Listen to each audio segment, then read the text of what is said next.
Géographie Nord, Finland. This should be quite intriguing. I don't know a whole lot about Finland, despite having reacted to Linda and Pete quite a lot. But now that Eurovision is over, I wanted to tackle this video. It looked quite nice. Ah, Finland.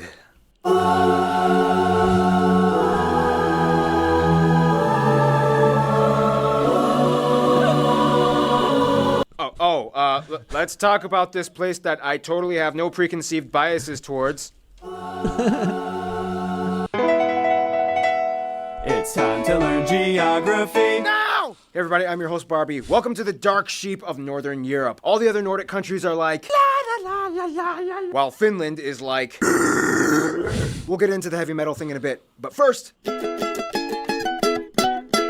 now just remember, Finland is Nordic, but don't call it Scandinavian. There's a huge difference. That title only belongs to Sweden, Denmark, and Norway. First of all, Finland is located in Northern Europe, lying on the Gulf of Finland and the Gulf of Bothnia, east of all that Scandinavian stuff. To the west, they border Sweden on the Torne River, or the Tornionjoki, until it reaches the tri-point border with Norway at the three-country Cairnstone. And to the east, they border big ol' Russia with another tri-point border with Norway that looks like this. The country is divided into 19 regions, or maakunta, with the autonomous region that we'll talk about a little bit later, and the capital of Helsinki, located in the south on the Gulf of Finland, which is also the second most northern capital in the world after Reykjavik, Iceland. The country also owns about 180,000 islands, the highest concentration of which found in the Baltic off the coast in the Åland archipelago. Keep in mind, parts of Finland also lie within the Arctic Circle. That's how far up north they are. And the three busiest airports are Helsinki, Oulu, and Rovaniemi. Now, my favorite part, territorial anomalies. First of all, with Russia, there are too many split islands and penne enclaves. The islands of Aikaniemi and Sursari, Tarasin-Sari Islands and lakes, the island in the Koitajoki River. Seriously, just play around with Google Earth and see how many you can find. Finally, we get to Sweden and things get interesting. Most of the borders with Sweden run along rivers that eventually flow into the Torne River. And then we get a strange golf course that is split between the two countries in the town of Tornio and Sweden. Not only that, but then you have the strange Market Island right next to Åland in the Gulf of Bothnia, which has an inverted S-shaped border. It had to do with the lighthouse that was built belonging to Finland, but then Sweden was like, hey, it's too close to our side of the island. So they drew a border that was like this to give each side equal shares of the land. See this archipelago cluster of islands right here? Yeah, it belongs to Finland, even though most of the people here speak Swedish. Åland is Finland's strange little administrative anomaly. Long story short, it used to belong to Sweden, but then the rest is Finland's. This looked like a Iceland flag mixed with Denmark, mixed with Sweden, mixed with... Look, a mix of everything. Strange little administrative anomaly. Long story short, it used to belong to Sweden, but then the Russians took over it in addition to Finland. Then after the Russian Revolution, Finland became free, and then the UN decided Åland should belong to Finland with autonomy. But then the Soviets started attacking again, and then Finland was like, nope, and then fought back relentlessly, defending themselves and Åland, and Sweden just kind of sat there and didn't really do much for Åland as they decided to stay neutral. Finland defending Åland was kind of like the turning point. Now it's kind of like, Åland, come back to me! Look, Sweden, we had some great times, but you kind of really didn't do much for me when things got crazy. I mean, Finland defended me, okay? And he treats me well, okay? His tax incentives are great. It's time to move on. It's not me. It's you. Åland. Also, Finland kind of threatened that. I'm gonna ask you guys a question, but don't take it the wrong way. I'm Canadian. I live in Thailand. I'm not really patriotic, right? So I'm gonna ask you guys. Do any of you care about that island? Meaning, do you care if it's Finnish or Swedish, both, or you don't really care? How many of you have been there? I feel like most places in Canada I have never been to. So I would guess that most people have probably never been there, or if you have been there, it was like for 5 minutes. So it's more like an emblem, more than,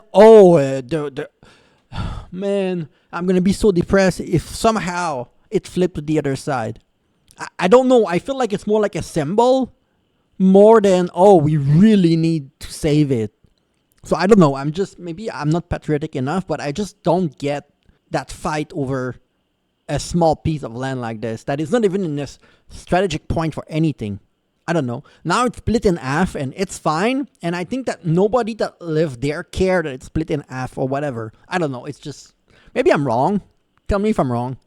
If Åland was ceded back to Sweden, they would demand the Tornio Valley. Now, before the whole Soviet thing, Finland operated the regions of Karelia, Sala, Kuusamo, Petsamo, and some extra islands in the Gulf. After the wars with the Soviets, these regions were all ceded back to Russia, effectively cutting off their access to the Arctic Ocean. Very quickly, some notable sites in... Now, this is different because we both know the history of Karelia, for example. So this is a different thing, right? But what he described about that other thing, the other flag, and I don't know, whatever, he did not explain much thing that would lead me to believe that, oh, in 2026 we need to fight for this. You know, I don't know. Maybe I'm wrong.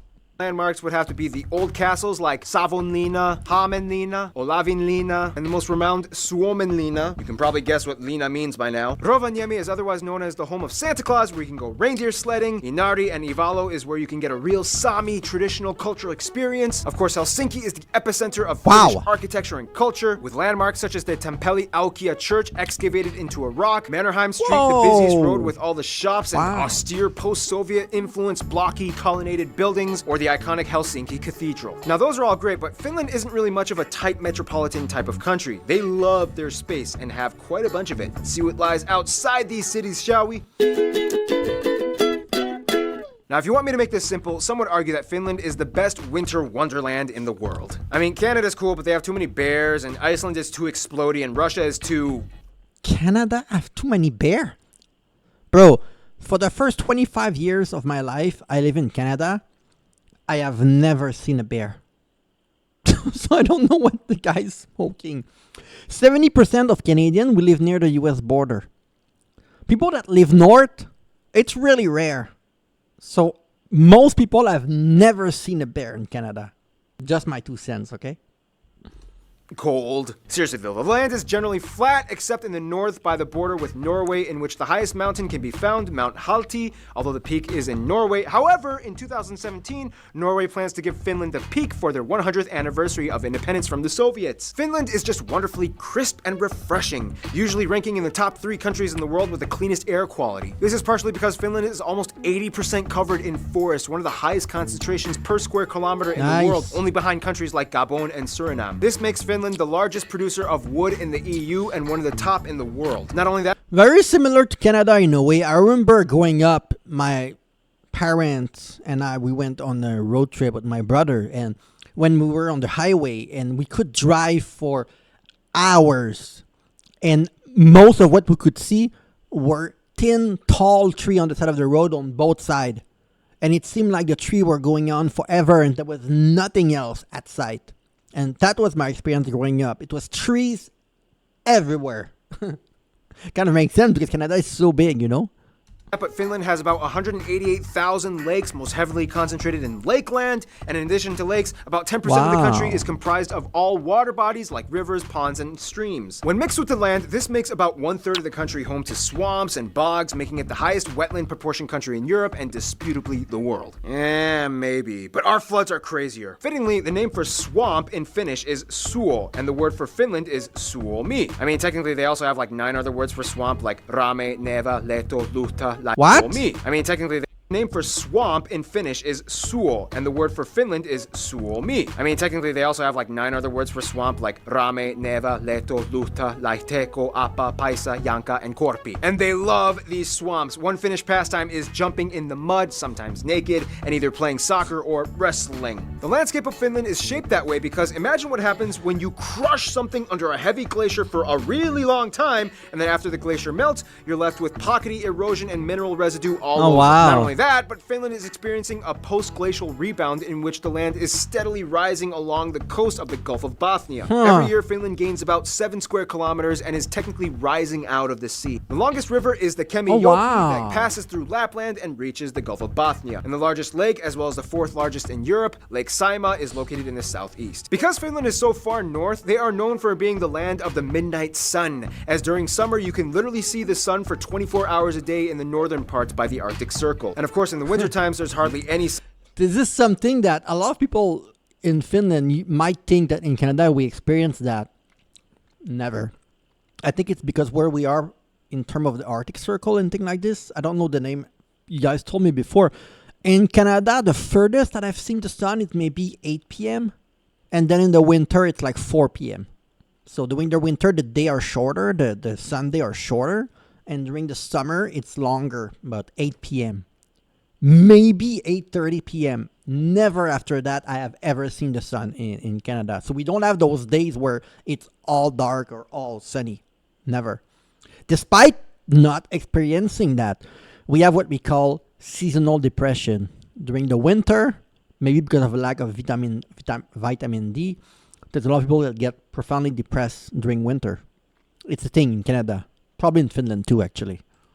Sunlight at all, but if you're lucky, you can witness an aurora borealis, especially in the northern parts. Oh, and by the way, the national animals are the whooper swan and the brown bear. Finnish agriculture is of course very standard for northern European countries. Lots of rye wheat, turnips, potatoes, and of course fishing is huge out here. However, due to the abundance of lakes and rivers, Finns prefer their own domestic freshwater fish like perch, zander, and miuku as opposed to the sea fish. Speaking of which, coming to Finland, chances are you will eventually try reindeer meat in some shape or form, whether in stew or grilled. In Lapland, you might even find bear on the menu. You can try mami, a pudding made of rye, and of course every Finn will make every visitor try this strong, salty salmiakki. They love salmiakki so much that they made it into an ice cream, and it's so good, and I'm so mad they don't sell it in my hometown. Oh yeah, in the wintertime they build ice hotels, and there's like this cool waterfall in the Paratisi Kuru area in the Uru. And in the wintertime they build...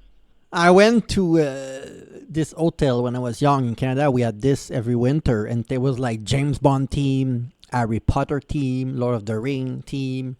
So each chamber was like had a design to it, and it was quite hot inside. It was not cold at all, and it was quite nice.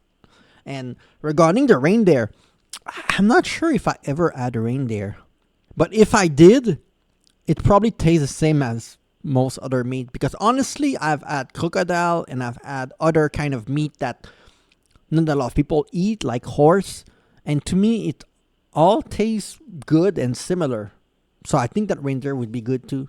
But from my experience in Canada, unless you are like an athlete, like a weightlifter, or you're hunting your food, reindeer is not something that you see on the menu like in restaurant usually. Ice hotels, and there's like this cool waterfall in the Paratisi Kuru area in the Uru Kekkonen National Park. Okay, let's talk about Finnish people. Okay, if you go to Finland, you will most likely experience a rather intense yet intriguing social construct. First of all, the country has about 5.5 million people and is the most sparsely populated country in the EU. The country is about 90% ethnically Finnish, about 6% are Swedish, and the rest is made up of everything else under the sun, like Russians, Estonians, Asians, and Africans. They use the...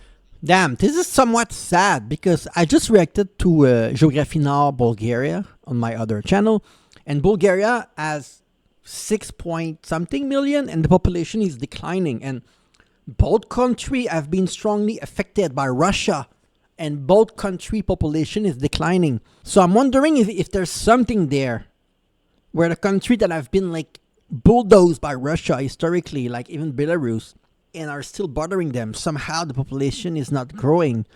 But for Finland, because Finland is doing so well compared to Bulgaria and Belarus, I don't know what the reason is for that, but maybe it's gonna Euro as currency, they use the type CEF outlets, and they drive on the right side of the road. Of course, the Finnish people speak the Finnish language, which is arguably one of the hardest languages on earth to learn. Conjugation is a mess. Nouns and adjectives have inflectionary forms, whatever that means. Nonetheless, Finland has one of the best schooling systems in the world. In Finland, school hours are shorter, less homework is given, and there are virtually no mandated standardized tests apart from the exam you take in your final senior year of high school. Also, if you get your PhD, you have the option to get a sword and a top hat along with your diploma. This is also why Finland is one of the most English-friendly countries in Europe. Children are taught around ages 9 to 11, and most people of the younger generation can at least hold an impressively fluid conversation. Finland is actually a conscription country in which all men ages 18 and up are required to serve either in the military or civilian services anywhere from 165 days to a year, depending on the type of service applied for. Åland Islands are exempt from the military conscription, but are required to serve in some kind of institution like the Coast Guard or civil services. Finnish culture is actually pretty funny. The stereotype is that Finns are incredibly quiet and don't talk that much in most public transactions. Just mind your business and no small talk. The cartoon Finnish Nightmares illustrates this concept pretty well. Check it out. Which is funny because Finland is huge on the boisterous, loud, and flashy heavy metal culture, having the highest concentration of heavy metal bands out of any other country in the world, with nearly 650 per 1 million residents. Finns also invented the wife carrying competition, in which a man must carry either his wife or girlfriend or any girl that agrees to get tossed around in an obstacle course, and the winner gets the women's weight in beer. It's very strategic because if you want to win, you might want to carry a lighter wife, but if you want more beer, you better do your squats, bro. Now, if you must know one thing about Finnish culture, you have to know about sauna. Ah, yes. Invented the sauna. Most homes, hotels, and apartments have a sauna built into them. They actually had a sauna competition at one point, but then a Russian guy died and they had to kind of cancel it. Overall, though, Finns are kind of brought up in a mindset known as sisu. I saw this in another video. What was it? The McDonald's at a sauna or something? Like restaurant even at sauna. Like there was sauna in places that I would not think that they had sauna. I don't know where it starts from. Of course, Cash made a song about it on Eurovision. Representing Sweden but living in Finland, I think. But I don't know the history of why it started like this. Because you would think that in Canada it would be more popular, but I have never seen a house, except when you're rich, you're going to have a sauna. But if you're not rich in Canada, you cannot afford a sauna. It's not that popular. It is very popular in Finland, way more than Sweden, Norway, and I'm wondering why, particularly like Finland it is, compared to other country. It's kind of hard to explain the exact definition of it, but it kind of means something like guts or determination and never giving up, which really helped them along the fight with the Soviets. Sisu is to Finland what Jantaloen is to Denmark. There are so many other things I wish we could talk about, but we're running out of time. But we do have time for friend time! Well, this one's gonna be easy though. Finland was kind of always a little lonely. I mean, few, if any, trading routes ever went through this area. Even the Mongols were like, we're good. Nah, yeah, carry on. Nonetheless, over time, Finland did develop relations and to this day is one of the most diplomatically outreached countries in the world. I mean, the Finnish passport is the #1 ranked and most sought after as it has the highest number of visa-free countries applied to it. First of all, Finland generally gets along with other Nordic countries. However, they have the biggest frenemy relationship with Sweden. They'll trade and share a beer or two, but when hockey season comes, the bloodbath begins. When it comes to Russia, Finland kind of has to be their friend because Russia has the longest border with them and business is important. Nonetheless, Russia is kind of seen as like the next door neighbor that you once got into an argument with, but then you kind of fixed things up, but then you kind of really didn't get over it, and then you have to see them every other day in the morning as you go to work. Germans are always welcome in Finland, and Hungarians are like the long-lost distant cousins that they just discovered and are trying to build a relationship with. Their best friends, though, might be Estonia and Norway. Everybody loves Norway. It's like the Cameroon of Europe. Norway has never had any controversy with Finland, and with the recent mountain gift proposal, relations are only strengthened. Estonia is like the nagging little sister that tries to imitate her bigger brother. I mean, they both even have the same national anthems, but in the end, they are family, and Finland always loves her. In conclusion, Finland really is a winter wonderland with quiet people that transform into metal monsters after a pint of long drink, topping their days off, baking themselves in human ovens for fun. And with that, we finish the Finnish episode. You waited for that for over 10 minutes. Stay tuned. Finland is an interesting country because they have a lot in common with the Nordic country, but then you look at their language and it's more common with like Hungary than it is to Sweden. And you have things that are quite unique. I think the climate is quite interesting with those days that last forever, and sometimes it's dark, sometimes it's not dark. Also, your attitude through life, known to be more serious, but then you have those competition where you carry your wife on your shoulder, which is kind of the opposite of being like reserved and thing like this. So you're like reserved in some area, and other area you're like fun and you enjoy life. So it's quite an interesting contrast. So if there's more video from Sweden that I should react to, either alone or with my wife, please let me know in the comment below, yes.